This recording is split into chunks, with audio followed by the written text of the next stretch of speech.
하나님의 말씀 열왕기하 5장입니다. 열왕기하 5장 읽기는 8절에서 14절까지만 제가 읽겠습니다. 하나님의 사람 엘리사가 이스라엘 왕이 자기의 옷을 찢었다 함을 듣고 왕에게 보내 이르되 왕이 어찌하여 옷을 찢었나이까? 그 사람을 내게로 오게 하소서. 그가 이스라엘 중에 선지자가 있는 줄을 알리이다 하니라. 나아만이 이에 말들과 병거들을 거느리고 이르러 엘리사의 집문에 서니 엘리사가 사자를 그에게 보내어 이르되 너는 가서 요단강에 몸을 7번 씻으라. 내 살이 회복되어 깨끗하리라 하는지라. 나아만이 노하여 물러가며 이르되 내 생각에는 그가 내게로 나와 서서 그의 하나님 여호와의 이름을 부르고 그의 손을 그 부위 위에 흔들어 나병을 고칠까 하였도다. 다메섹강 아바나와 바르발은 이스라엘 모든 강물보다 낫지 아니하냐? 내가 거기서 몸을 씻으면 깨끗하게 되지 아니하랴 하고 몸을 돌려 분노하여 떠나니 그의 종들이 나와서 말하여 이르되 내 아버지여 선지자가 당신에게 큰 일을 행하라 말하였다면 행하지 아니하였으리까? 하물며 당신에게 이르기를 씻어 깨끗하게 하라 함이니까 하니 나아만이 이에 내려가서 하나님의 사람의 말대로 요단강에 7번 몸을 잠그니 그의 살이 어린아이의 살같이 회복되어 깨끗하게 되었더라. 아멘. 우리 열왕기 이 부분은 교회를 좀 오래 다닌 분들은 너무나 잘 아는 내용이지요. 옛날에는 부흥회가 항상 교회에 1년에 몇 차례씩 있었는데 그 부흥회가 되면은 이 엘리사의 사역, 엘리야의 사역을 참 많이 설교했습니다. 내용인즉슨 이스라엘의 적대국 아람 나라에 나아만이라고 하는 위대한 장군이 있었죠. 그런데 이 장군은 나병, 흔히 우리말로 문둥병자였습니다. 그런데 그의 집에 있는 여종이 하루는 이런 이야기를 하는 거예요. 우리나라에 엘리사 선지자 앞에 가면은 그 나병도 나을 텐데, 이 말을 들은 나아만이 왕에게 청하여서 예물을 가지고 이제 엘리사를 찾아갑니다. 엘리사에게 찾아가니까 엘리사가 뭐라는가 하면은 문도 열지 아니하면서 요단강에 가서 몸을 7번 씻어라, 이렇게 말을 한단 말입니다. 나아만이 굉장히 기분이 나빴어요. 분노했다고 그래요. 내가 찾아와서 이러면은 자기 생각에는, 내 생각에는 그의 하나님 여호와의 이름을 부르기도 하고 자기 몸의 상처 부위에 안수도 하면서 좀 흔들어서 기도도 해줄 줄 알았는데 그저 요단강에 가서 내 몸을 씻으라고? 내가 생각할 때는 우리나라에 있는 두 강, 아바나와 바르발 강은 요단강보다 훨씬 더 나은데 내가 그곳에 가서 씻어야지 하고 돌이키고 가려고 합니다. 그의 종들이 그런 이야기를 합니다. 주인이시여, 그보다 더 큰 일을 행하라고 하였으면 안 했겠느냐고, 왜 그렇게 쉬운 일을 하지 않느냐고, 요단강에 쏙는 셈 치고 가서 한번 몸을 잠가보라고. 그 말을 들은 나아만이 자기 생각을 끊고 요단강에 가서 7번 몸을 잠그니까 자기 몸이 어린아이와 살과 같이 깨끗하게 나았더라는 거예요. 여러분, 이 말씀을 가지고 대부분 많은 목사님들, 부흥 강사들이 이런 설교를 했어요. 주의 종의 말을 잘 들으면은 구원을 얻는다, 복을 얻는다, 여러분들의 소원이 성취가 된다. 그래서 한국의 교회의 가장 큰 장점은 목사님의 말씀에 잘 순종한다는 거예요. 그래서 어떻게 되었는가? 교회가 굉장히 커졌어요. 또 교회가 건물도 잘 지었어요. 교회가 선교도 많이 해요. 유례 없는 프로그램과 모든 것이 아주 왕성하게 돌아갑니다. 기독교의 역사에 이만큼 한국 교회와 같이 활성화된 것이 없습니다. 그런데 성경은 그런 교회가 큰일하고 크라고 성경이 주어진 것은 아니거든요. 우리가 가야 할 그 하나님의 나라가 이 땅에 이루어져서 세상에서 맛보지 못하는 천국을 맛보는 신앙생활 하라고 이 말씀을 주어졌거든요. 여러분들이 교회에 다니면서 정말 우리가 가야 할 그 천국에서 누리는 평강, 자유, 기쁨, 하나님의 나라는 의와 평강과 희락이라고 했는데 그런 기쁨이 있는가? 우리가 이렇게 보면은 고개를 좀 갸우뚱할 수밖에 없어요. 그럼 이 말씀이 어떤 의미냐? 성경에는 예수님께서 오셔서 나병을 치유하셨습니다. 여러분들이 이 나병에 대해서 알아야 되는데 이 나병은 우리 몸에 감각이 없어지는 겁니다. 그래서 코가 문드러지기도 하고 손끝이 잘려 나가는데도 아픔을 못 느껴요. 이 나병입니다. 엘리사가 나만의 이 나병을 치유한 것과 같이 예수님은 이 땅에 오셔서 우리의 영적인 나병을 치유해 주셨어요. 여러분, 이 세상의 문제가 뭐냐 하면은 타인의 아픔에 대해서 전혀 느끼지 못하는 감정, 그게 이 세상의 문제예요. 영적인 나병에 걸리면 어떤 일들이 일어나는가 하면은 우리가 죄로 말미암아 그저 자기에게 무슨 일이 일어나지 않으면 세상이 어떻게 되었든 아무런 감각이 없는 것이 영적인 나병입니다. 예수를 믿고 성령님이 우리 속에 임하면은 하나님의 생기가 우리 속에 성령으로 오게 되면은 어떤 일이 생기는가 하면은 타인의 아픔과 즐거움에 대해서 동일한 감정을 느껴요. 옛날에 한국 교회가 살아있을 때에는요, 타인의 아픔에 대해서 함께 느끼는 사람들이 참 많았어요. 또 교회도 내 교회 부흥과 성장만이 중요한 게 아니라 다른 교회의 어려움에 대해서도 함께 아파하며 눈물을 흘렸던 그런 교회예요. 그런데 요즘은 교회가 살아있다라고 이야기를 하면은 주일마다 교인이 등록을 하고 교회 교인들이 종교 생활을 열심히 하는 이런 교회를 살아있는 교회라고 하는 거예요. 그것은 자본주의적 관점에서 우리가 보는 거지 결코 영적인 관점, 성경의 관점에서 보는 것은 아니다 이 말입니다. 요즘 우리 사회에서도 저는 참 뉴스를 보면서 답답할 때가 정권을 잡은 정권이 블랙리스트를 만들어서 어떻게 했니 하니까 한쪽에서는 그걸 적폐청산이라고 그러고 또 한쪽에서는 보복이라고 그러고, 저는 그것이 적폐청산인지 아니면은 정권에 대한 보복인지 그런 거에 관심이 없어요. 왜 그게 나쁜가? 자기의 조그마한 정권을 유지하기 위해서 어떤 한 사람의 가정을 파탄에 이르게 하는 일이라 말입니다.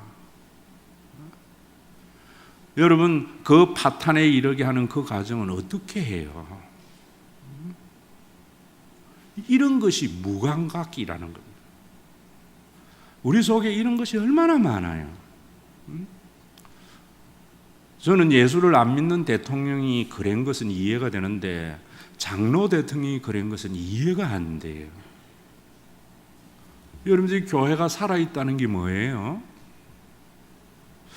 저는 우리 교회에 지금은 부교역자 팀이 잘 짜여져 있습니다. 그런데 그동안에 참 부목사들 많이 왔다 갔어요. 부목사들 모집할 때에 우리 장로님들 중에는 좀 젊고 능력 있고 실력 있는 사람 목사님 뽑읍시다 라고 했는데, 저는 자꾸 손이 가는 게 50 넘은 나이 든 전도사들이 손이 가더라고. 부목사들이 장로님들의 예상대로 그런 사람들은 와서 교회에 덕이 되지 못하고 많은 문제를 야기했어요. 어쩌면 그런 부목사들이 우리 교회에 없었다면 우리 교회는 지금 숫자의 배가 됐을 수도 있어요. 그런데 제가 그렇게 뽑았던 사람들, 와서 문제가 일으켰던 사람들 왜 뽑았는 줄 아세요? 그의 딸린 가족들이 그 교회에서 조금 주는 사례에 목숨 줄 걸고 있거든요. 전 그게 보이더라고요. 제 아버지가 50에 신학했단 말입니다. 어느 교회가 살아있는 교회인가? 매주일 등록이 있고 교인들이 선교 여행 단기 성행 저는 이런 것이 아니에요. 살아있는 교회는 타인에 대해 아픔에 대해서 함께 공감하는 교회가 살아있는 교회예요. 예전의 교회는 그랬습니다. 저는 한 번도 교육자들을 내 손으로 그만두라 한 적이 없어요. 내가 바보라서 그런 것도 아니고 내가 의로워서 그런 것도 아니에요. 나는요, 그 사람이 그만두면은 그게 딸린 식솔들은 어떻게 하나, 그 생각 하나였어요.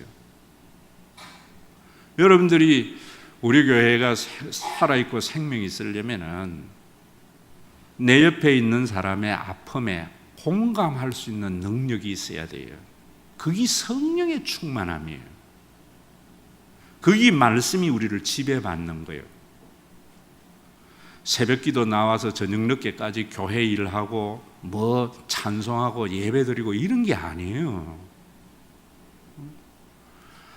누군가가 좋은 일이 있으면은 그 좋은 일이 내가 당한 것과 같은 그런 공감, 이게 예수님 때문에 우리의 영적인 나병에서 치유받은 자의 모습이다, 이런 말입니다. 지난주일도 우리 교회에 등록하신 분의 부모님은 이 굴다리를 지나서 영흥교회 다니는데 우리 교회에 모시고 싶다고 그래요. 그래서 제가 놔두세요 라고 했던 이유는 어디 있는가 하면, 저도 개척을 하고 동백 제일 보이지 않는 데잖아요. 그래서 우리 교회가 참 동백교회 그 자리에 있었으면 얼마나 좋았겠나라는 생각을 했는데, 영흥교회의 목사님이 얼마나 그런 마음이 있겠어요. 그래서 교회 전도도 열심히 한다더라고. 그래서 어머니가 전도할 때 받은 라면 때문에 거기를 못 떠난대. 여러분, 그게 참 한번 그 목사님의 입장에서 한번 생각해 봐라. 우리가 같은 주님의 교회이고 같은 하나님의 백성이고 같은 목사라 할 때에 그런 마음이 느껴져야 살아있는 것이죠. 많은 사람들 우리 교회가 주님의 교회 앞에 있는 것을 참 다행으로 여기지만 나는 미안한 마음이 들었어요. 그래서 초창기에 동백에 간판도 거의 안 걸었다고. 간판 보고 오는 교인은 예수 믿는 사람이죠. 초창기에 주님의 교회에 등록하신 분은 우리 교회에 등록할 수 없다고 안 받았어요. 그래서 경희대 교수 부부가 매일 차 먹으러 와서 등록하고 싶다 해도 안 된다고 했어요. 여러분, 오늘도 이 나만의 영적인 나병의 치유, 예수님으로 인하여 우리의 영적인 나병의 치유가 이런 모습인 것을 아셔야 돼요. 그런데 왜 이런 나병이 치유되지 않는가? 사람들은 타고난 측은지심을 가지고 있는 사람이 그러면 생명 있는 사람인가? 그렇지 않아요. 여러분, 사람들이 왜 다른 사람의 아픔에 공감하지 못하는가? 죄인이기 때문이에요. 사람은 자기가 경험해보지 못한 것은 절대로 알 수 없거든요. 가난해보지 못한 사람은 가난의 아픔을 몰라요. 제가 부목사님들을 그렇게 대했던 것은 내 아버지가 늦게 신학해서 가족의 그 생계의 고통을 안다고. 오늘도 여러분들이 경험해보지 못한 우리들에게 동일한 그냥 너희들은 다른 사람의 아픔에 공감해, 사랑해, 용서해, 다른 사람과 함께 즐거움을 가져, 이러면은 기독교는 인문학과 같은 거예요. 하나님은 우리에게 경험해보지 못한 것을 다른 사람의 아픔을 모르는 우리에게 경험할 수 있도록 구원을 이루신 거예요. 어떻게 이루셨는가? 예수님이 십자가에 달려 돌아가셔서 우리 아버지가 되게 되셨고, 성령을 보내어 주어서 우리 모두를 성령을 함께 나눈 영원한 가족의 공동체로 만드신 거예요. 참 희한하잖아요, 여러분. 자식은 자기가 경험 안 해도 자식이 경험한 것이 곧 자기의 경험과 같이 여겨지잖아요. 추석에 여러분들이 가족을 만나겠지만은 그 가족이 뭔데, 혈연이 뭔데, 1년에 한두 번 만나도 가족 중에 한 사람이 힘들면은 모두가 그것이 함께 마음에 아파하는 것이 있잖아요. 그게 피의 힘이에요. 사단은 그것을 우리의 혈연적 관계로 묶어놓은 거예요. 그것을 학대하게 한 것이 예수님의 구원이다, 이 말입니다. 예수님이 성령을 보내어 주어서 내가 혈연을 통해서 느꼈던 그 공감을 타인과 공감하도록 만든 것이 예수님의 구원이에요. 오늘도 우리가 사는 사회가, 교회가 세상을 구원할 능력이 있으려면 그런 부분이 있어야 돼요. 교회에서 여러분들이 설교를 들으면서 여러분들의 영적인 무감각을 깨달아야 돼요. 오늘 일부 예배도 우리 장전도사가 우리 교회 10년 됐잖아요. 초창기부터 있습니다. 학생에 맡고 있거든요. 기도를 하는데, 하나님, 이제 입시가 7주 남았습니다 하면서 우리 아이들 공부에 집중해서 좋은 대학 가고 이래 기도 안 하더라고. 하나님, 왜 우리나라는 아이들이 이렇게 공부에 올인을 해야 되고 이래야 되느냐고. 여러분, 우리나라의 입시의 문제가 여러분들 모두에게도 그런 공감이 있어야 되거든요. 하나님은 사람마다 다 다르게 만드셨잖아요. 다 다르게 만들었어요. 공부도 능력이라고 저는 보거든요. 운동도 능력입니다. 예술적 감각도 능력이에요. 타고나지 않은 사람을 타고난 사람과 함께 노력하는 절대로 못 이겨요. 여러분들이 이런 입시를 보면서 그런 아픔이 있느냐 말입니다. 왜 우리나라는 공부 잘하는 그 능력이 모든 능력에 탁월하다고 생각하는가? 왜 우리나라는 사회적으로 지위에 있거나 공부를 많이 한 사람은 윤리적으로 생각하는가? 그래서 사람들이 힘든 거거든요. 이런 감각이 여러분들이 예수를 믿으면서 생겨나야 돼요. 저는 대학교에 있을 때에 장관도 3명 있었고 대학 총장도 3명 있고 박사 학위는 대부분인데, 내가 본 거는요, 많이 배운 사람은 윤리적인 게 아니라 교활해요. 사회적인 지위에 있는 사람은 자기의 감정을 잘 속여서 젠틀한 것 같지만 내면을 들여다보면 똑같아요. 그런 착각이 우리의 권리를 위임해서 하니까 잡는 순간 희한한 사람으로 변화되거든요. 이런 사회를 보면서 여러분들이 내 자녀가 좋은 대학 가기를 바라기 전에 참 이런 사회를 보면서 예수님 안에서의 구원이 어떻게 이런 문제도 해결했는가 하는 것에 대한 인식이 있어야 돼요.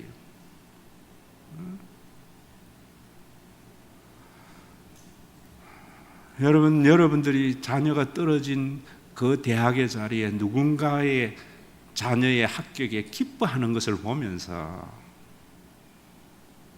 내가 떨어졌지만 예수님 안에서 위로가 있어야 되거든요.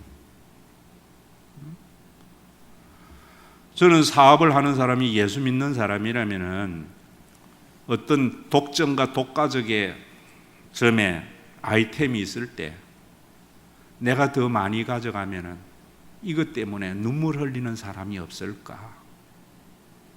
이런 생각을 하는 것이 교회에 다니면서 예수를 믿으면서 생겨나는 마음이 돼야 돼요. 그 생기가 우리 속에 있어야 된단 말입니다. 우리 교회의 교인들이 자꾸 늘어날 때에 그거 막을 수는 없지만은 어느 교회의 목사는 그것 때문에 울고 있지 않을까? 이 마음이 있어야죠. 왜 없는가? 내 생각 때문에. 여러분들이 우리 교회 다니면서 참 내 아픔을 나와 같이 공감해 주는 장로님, 권사님, 집사님 있다면 얼마나 좋겠어요. 내가 설교를 그래 안 해서 우리 교회가 그런 모습으로 안 갑니까?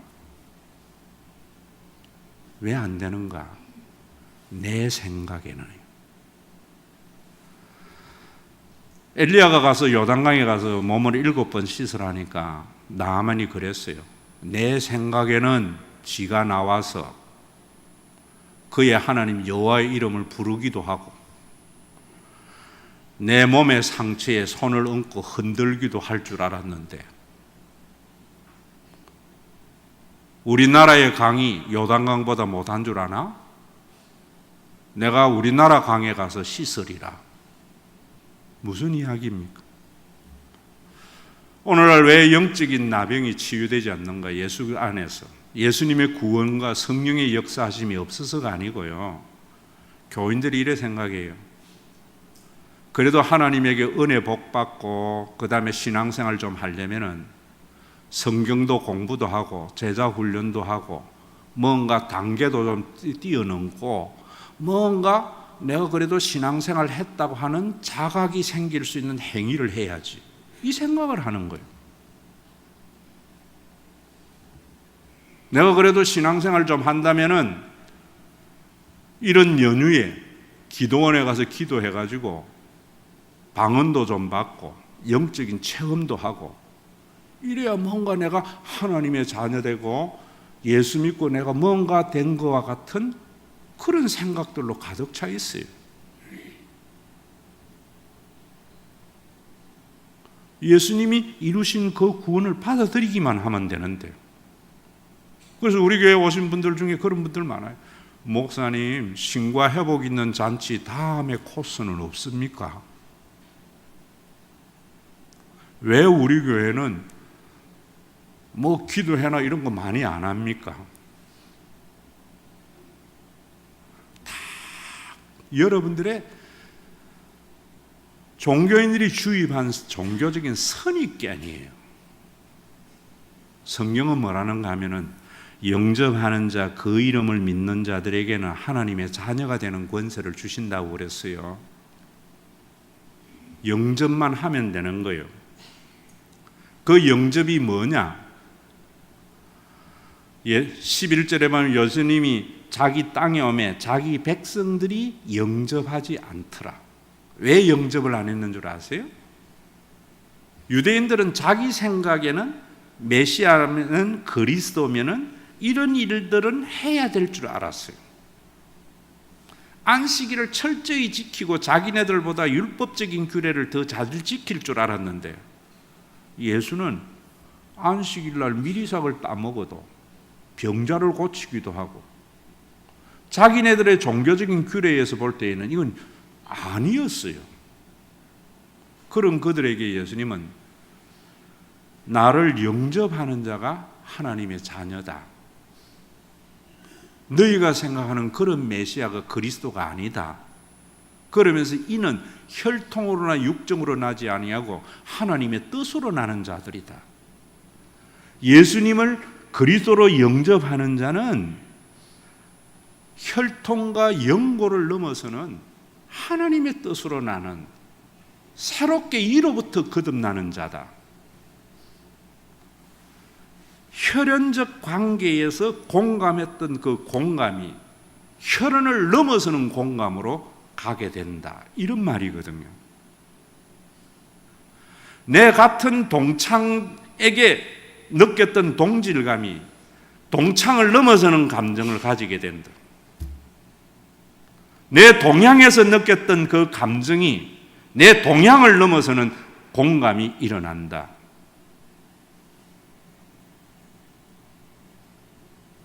바울은 충격을 받았습니다.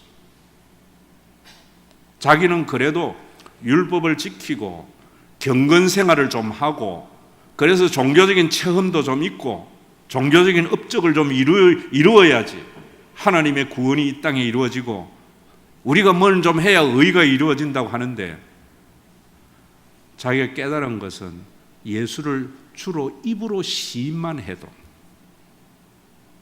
예수를 죽은 자 가운데서 하나님이 살리신 것을 마음으로 믿기만 해도 구원에 이른다고 그랬어요. 그 말도 예수님이 2000년 전에 하나님께서 그를 죽은 자 가운데 살린 역사적인 사실을 받아들이면 이런 말이 아니에요. 하나님께서 그를 죽은 자 가운데 살리신 것을 믿는다는 것은 하나님께서 죽은 자 가운데 살리심으로 말미암아 예수님의 십자가의 죽음이 유대교의 관점에서 보는 하나님의 저주의 죽음도 아니요 해방주의 신학자들이 이야기하는 가난한 자들을 위한 죽음도 아니요 하나님과 우리와의 언약의 제사, 하나님이 우리의 아버지가 되게 하신 그 제사인 것을 받아들이면 이런 말입니다. 그래서 그분이 우리를 홀로 버려두지 아니하고 성령을 보내어 주신 그 사실을 마음으로 받아들이면 우리의 삶에 구원이 나타난다는 거예요. 여러분들이 영적인 감각이 살아나려면 이제는 타인의 그 아픔이 나의 아픔이 되려면 예수 믿고 뭐 좀 하려고 하지 마세요. 아주 간단해요. 예수님이 이루신 그 구원의 사건을 받아만 드리라고. 그래서 여러분들이 이제는 누가 무슨 일이 일어나고 누군가가 다른 사람에게 이야기를 하고 우리의 모든 사회 속에서 어떤 생각으로 이제 자꾸 가치 판단하고 선택해야 되는가 하면은 그 사람이 나와 성령을 나누어 가진 가족이라고 생각하고 마치 어떤 일이 일어나면은 내 몸에 난 자식이 당하는 일이라는 생각을 하는 순간 공간과 희한한 삶이 시작이 되어져요. 희한한 삶이에요. 이 삶을 자꾸만 내 생각에는 성경 공부도 좀 해야 되고 제자 훈련도 해야 되고 뭔가 기도해가지고 방언도 받고 종교적인 체험도 해야 내가 뭐 하나님의 자녀다운 그런 것이 아닐까? 그 생각 내려놓으라고요. 이제부터 여러분들이 뭐 해야 되는가 하면은 목사님 볼 때에 여러분들의 가족의 눈으로 보세요. 나는 여러분들을 볼 때 가족의 눈으로 본다고. 교회에 그렇게 애를 먹였던 부목사도 가족의 눈으로 보니까 그 딸린 식솔들이 걱정이 되더라고.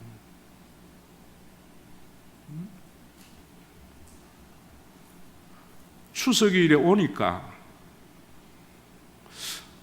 우리 교회의 아이들에게 추석 용돈이라도 좀 줘야 되는데 봉투를 챙겼다가 별로 요즘 호주머니가 좀 얇아서 잘 못했어요. 그래서 우리 육신의 손자도 안 주려고. 그런 마음이 있어야 되잖아요. 우리 교회 어른들을 좀 섬겨야 되는데 뭐 그건 섬기든 안 섬기든 그런 마음이라도 우리 모두에게 있어야 되잖아요. 그런 것들이 영적인 감각이란 말입니다. 성경은 바울이 그렇게 깨달아서 이야기한 거예요. 십자가의 도는 멸망받을 자들에게는 미련한 것이요 구원을 받은 우리에게는 하나님의 능력이 됩니다. 옛날에 자기가 율법을 지켜야만이 구원을 얻고 좀 뭔가 종교인으로서 의를 행해야만이 하나님에게 구원을 받았고 의롭다고 생각하는 그때에는 예수님의 십자가가 하나님이 우리의 아버지가 되게 하시고 성령을 보내어서 영원한 가족이 되게 하신 그것은 미련하기 짝이 없는 거라고 여겨졌다는 거예요. 자기가 구원을 받고 나니까 그것만이 하나님의 능력이 됩니다. 그래서 그가 하는 이야기가 뭔가 하면 이 세상에 지혜자가 어디 있느냐, 지혜자라는 말은 철학자가 어디 있느냐 이런 말이에요.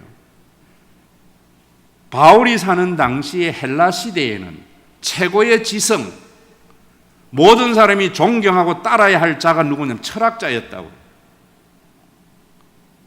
자기가 예수님의 구원을, 그리스도적 사건 구원받고 십자가의 도를 보니까 그 철학자는 아무것도 아니더라는 거예요. 이 세대의 선비가 어디 있느냐? 선비라는 말은 랍비, 율법학자를 말하는 거예요.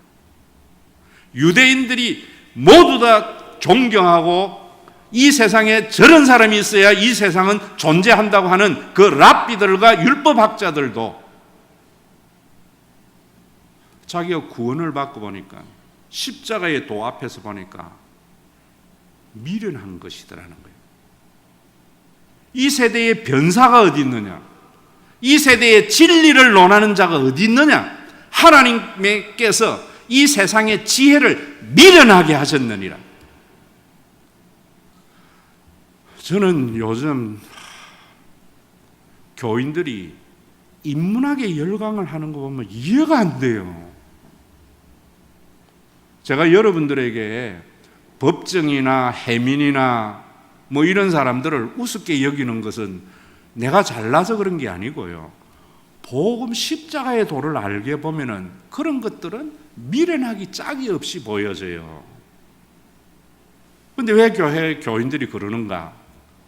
목사님의 설교가 복음을 선포하지 아니하고 인문학을 선포하고 목사님의 설교가 윤리를 선포하고 목사님의 설교가 종교를 강요하다 보니까 그런 게 크게 보이거든요. 여러분, 인문학은 저도 뭐 요즘 TV만 틀면 인문학 강좌가 참 많아요. 뭐 책을 볼 필요도 없더라고. 보면은 전부 쓰레기통에 들어갈 이야기들이에요. 그 인문학은 나타난 현상에 대해서는 진단은 정확하게 잘하는 것 같아요. 그런데 한번 보세요. 처방은 하나도 안 돼요. 이 세상의 모든 문제, 여러분들의 문제나 여러분들의 모든 삶의 문제는 십자가의 도만이 해결책이에요. 그 십자가의 도를 여러분들이 원하는 것을 이루는 수단으로 생각해버리는 종교성이 문제라 이 말입니다. 여러분, 우리나라의 지금 사교육의 문제 간단합니다.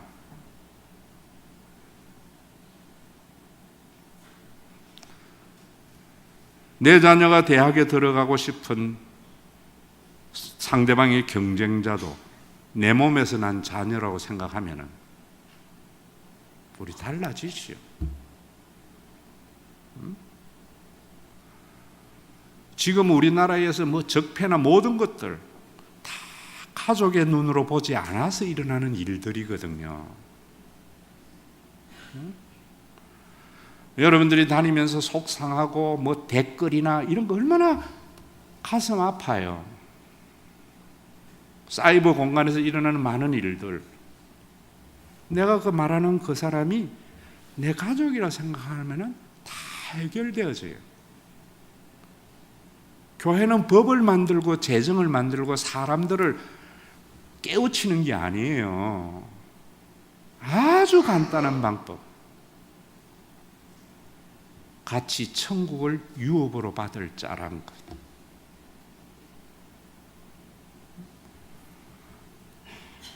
이번에 추석에도 우리 윤성복 지사님이 샘물 호스피스에 간다고 그래요. 제가 다은이에게 문자 그래 보냈어요. 하나님이 함께 하시면 더 좋은 일이 있을 거예요. 그건 종교예요. 그거는. 다은아, 천국이 하나님은 인자와 선하심이 많다. 하기 힘든 일이지만은 엄마가 어쩌면 이 지상에서 너와 함께 마지막 추석을 맞이할 줄도 모르는데 병 때문에 슬픈 추석으로 기억되지 않기를 바란다. 어느 기 처방이에요. 같이 아파해주고 눈물 흘리는 거예요. 그런 마음이 여러분들 속에 있느냐 말입니다. 예수님의 그 그리스도적 사건이 얼마나 중요한 것인가요? 얼마나 중요한 것인가. 교회에 일어나는 모든 문제들을 보세요. 무엇 때문에 일어나는가? 전부 내 생각, 사회가 만들어낸 통념,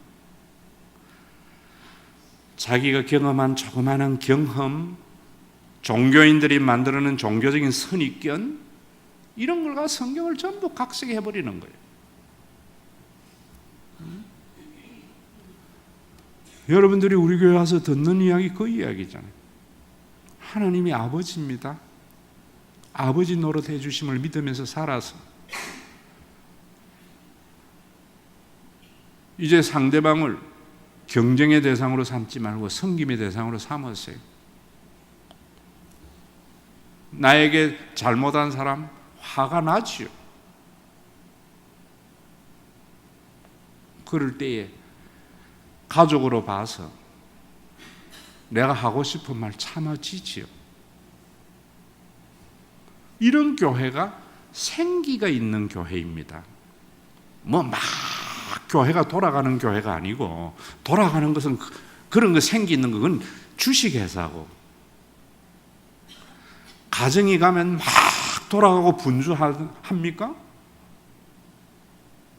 여러분들이 추석에 가서 막 음식 먹고 막 뱅뱅뱅뱅 돌려는 것은 시어머니가 며느리에게 하는 일, 요즘은 또 그렇지도 않더라마는 진짜 가족은요 그러지 않아요. 그저 얼마나 힘들었니? 며느라 멍 때리고 좀 앉아있어. 안 무면 되지 뭐.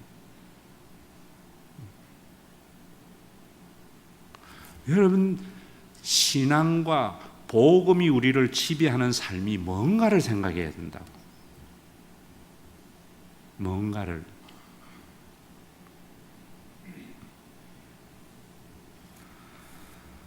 이러고 나니까 나만이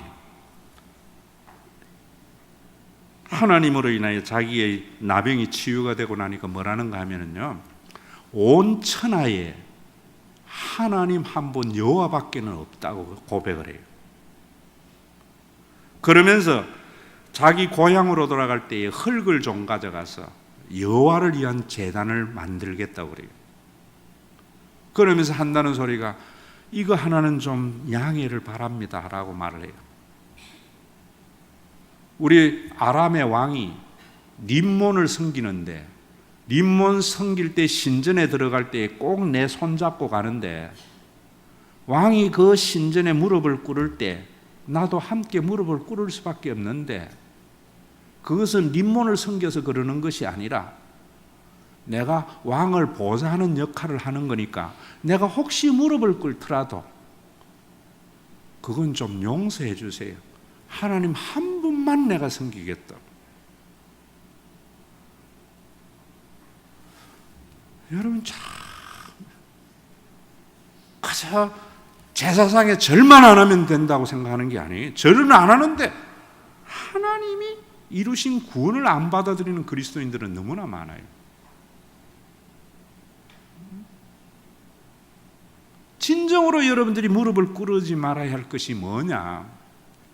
여러분들의 마음속에 이 세상에 신은 하나님 한 분밖에 없고 그 하나님만이 이 세상의 유일한 구원자이시고, 예수님이 이 세상을 구원하게 하신 것이 예수님을 통하여 그리스도의 사건을 우리에게 이루신 것이다. 그걸 받아들이는 것만이 이 세상이 구원을 받는 것이고 내가 사람답고 구원받는 자가 된다는 것을 확신하는가? 고린도전서 1장 31절에는 자랑하는 자는 주 안에서 자랑하라 이래요. 저는 이 번역을 한국 교회를 망치기 위해서 사탄이 한 이야기라고 생각해요. 고린도전서 1장 31절의 말은 주 안에서 자랑하라는 말이 아니고 자랑하려면은 주님만을 자랑하라 이 말이에요. 예레미야 9장 23절과 24절을 인용한 말씀인데, 예레미야 9장에는 그래요. 지혜 있는 자는 지혜를 자랑하지 말고, 용맹이 있는 자는 자기의 용기를 자랑하지 말고, 부한 자는 부한 자를 자랑하지 말고 명철하여 나를 아는 것, 하나님을 알게 된 것만을 자랑하라는 거예요. 우리 한국교회가 내가 하나님의 은혜 가운데 40년 동안 거룩한 성육을 감당했어. 하나님께서 우리 교회를 이렇게 크게 성장하게 했어. 하나님께서 내 자녀를 이렇게 복되게 해서 잘되게 했어. 하나님께서 내 회사를 이렇게 크게 하고 잘되게 했어. 얼마나 이런 간증 많아요. 하나님께서 우리 교회를 10,000명 되게 하셨어. 하나님께서 우리 교회를 3,000명 선교사를 파송하게 했어. 이런 한국 교회에 자랑하려거든. 주님만을 자랑하라.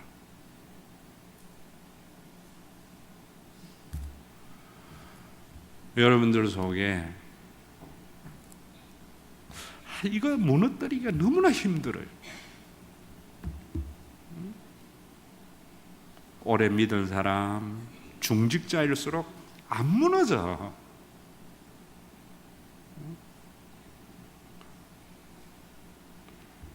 고정관념이 너무 많아요. 목사님은 그래 믿으세요. 나는 복도 받고 천국도 갈랍니다. 그래 되면 얼마나 좋아요. 그런 사람 치고 잘 되는 사람도 또 없더라고.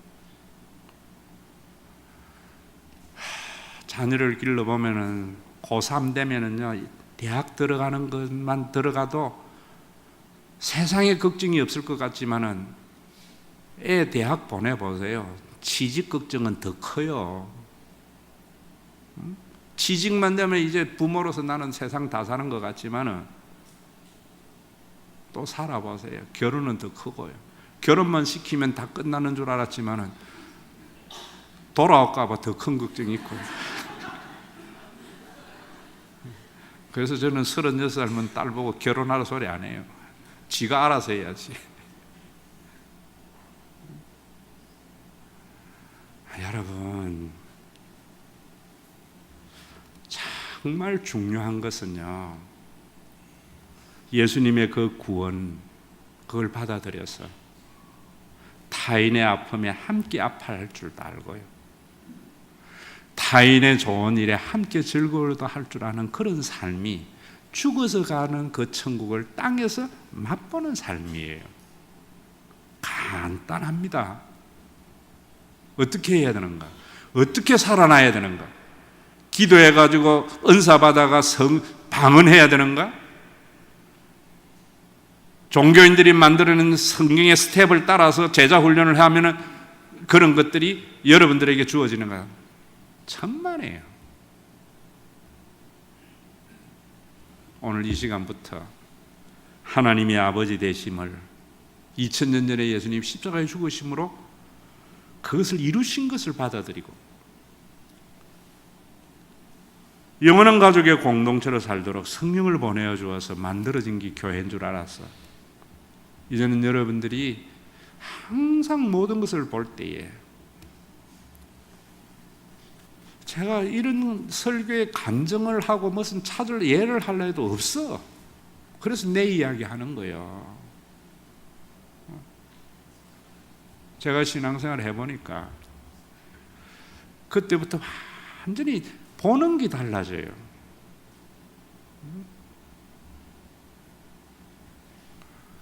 그렇게 미운 사람도 그 사람 얼굴에 우리 애들 얼굴을 탁 한번 갖다 바꿔보세요. 완전히 달라져요.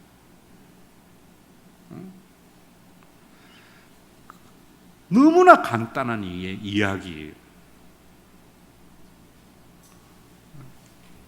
우리나라의 지금 산적한 모든 문제는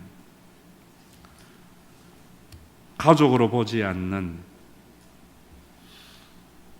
자본주의가 만든 세상 속에 세상이 만들어 놓은 그 가치관이 보기 때문에, 예수를 믿으면서 여러분들이 생각을 바꾸세요. 내 생각에는 우리나라에 있는 아바나와 바르발강이 더 안 낫겠나? 그곳에 가서 몸을 잠그지. 엘리사의 말에 순종 안 하려고 했어요. 지가 하나님의 종이면 종이지, 요단강에 가서 7번 씻으라고? 내 생각에는 그의 하나님 여호와의 이름을 부르기도 하고 내 몸의 상처에 손을 넣고 흔들어서 뭔가 좀 일을 해서 고칠 줄도 알았는데, 예수를 믿고 성령 충만 받고 하나님에게 인정받고 복 받으려면은 성경 공부도 좀 해야 되고 기도도 해가지고 은사도 받고 뭘 좀 해야지 하나님께서 복 주시지. 전부 이런 생각으로 가득 차 있어요. 교회는 뭔가 하나님을 위해서 성교도 하고 뭐도 해야 되는데 그저 목사님은 오니까 어려울 때에도 하나님의 아버지 노릇 해주시는 거 믿어. 옆에 있는 사람 네 가족이라고 생각해. 그게 뭐 세상을 구원하고 내 삶을 변화시킬까? 엄청난 변화가 일어나요. 그런 교회가 죽어서 가는 천국을 맛보는 교회 됩니다. 게하시가요, 엘리사의 종 게하시가 병이 났고 예물을 주어서 엘리사에게 살해를 하려고 할 때 엘리사가 노했어요. 그 이야기를 들은 게하시가 쫓아가서 두 선지자가 있는데 가난해, 옷도 2벌 좀 주고 좀 돈도 달라고 하니까 이 나아만이 얼마나 감사해요. 돈을 선물로 준 거예요. 자기 집에 감추어 놔놓고 엘리사에게 떡 오니까 엘리사가 어디 갔다 오냐? 행설수설하니까 네가 하는 거 내가 여기서 다 봤다. 나만의 문둥병이 너에게 걸릴 거다. 한국 교회가 여러분들이 예수를 믿고 복을 좀 받으니까 그 다음부터 하나님이 안 보여. 그 감각이 사라져 버린 거예요. 옛날에 한국 교회는 교회에 오면은 장로님이나 권사님이 외할아버지와 외할머니 같았고요. 옛날에는 다른 교회 다녀도 6.25 때 헤어진 형제를 만난 것과 같은 마음이 있었고요. 옆에 교회에 부흥회를 하면은 우리 교인 가서 은혜 받으라 그랬고요. 옆에 교회 건축하면은 은혜 받고 가서 헌금도 하주라 했는 그 한국 교회가 게하시아와 같이 돈맛 알면서 무감각하게 된 거예요. 예수 따라가며 교인들이 하나님이 재물 얻는 능력을 주어서 얻은 물질을 주님 앞에 드렸는데 더 좋은 것을 받기 위한 신의 응식이 되지 않도록 우리의 아버지 되신 하나님을 바라보게 하여 주시고, 우리가 사는 이 세상의 사회적인 통념으로 이 예물을 보아서 드리는 헌금의 액수가 절대적인 가치가 아니라 상대적인 가치로 여겨질 수 있도록 주님의 마음으로 이 예물을 드리게 하여 주시기를 원합니다. 없어서 드리지 못한 자도 부끄럽지 아니하고, 믿음이 부족해서 드리지 못한 자도 수치스럽지 않는 믿음의 분량을 따라서, 하나님이 주으신 은혜의 분량을 따라서 자원하고 기쁜 예물만이 주님이 받으신다고 하였으니, 하나님의 아버지 노릇해 주시는 믿음이 점점 더 커져서 인색하고 아까운 마음이 사라지게 하여 주시고, 그래서 싹타가 가는 어리석은 자들, 오늘 밤에 내 영혼을 거두어 가면 네 쌓은 것이 네 것이 되겠느냐 하신 주님의 말씀을 따라서 오늘 쓸 수 있는 돈은 오늘 쓰고 타인과 함께 나누며 살다가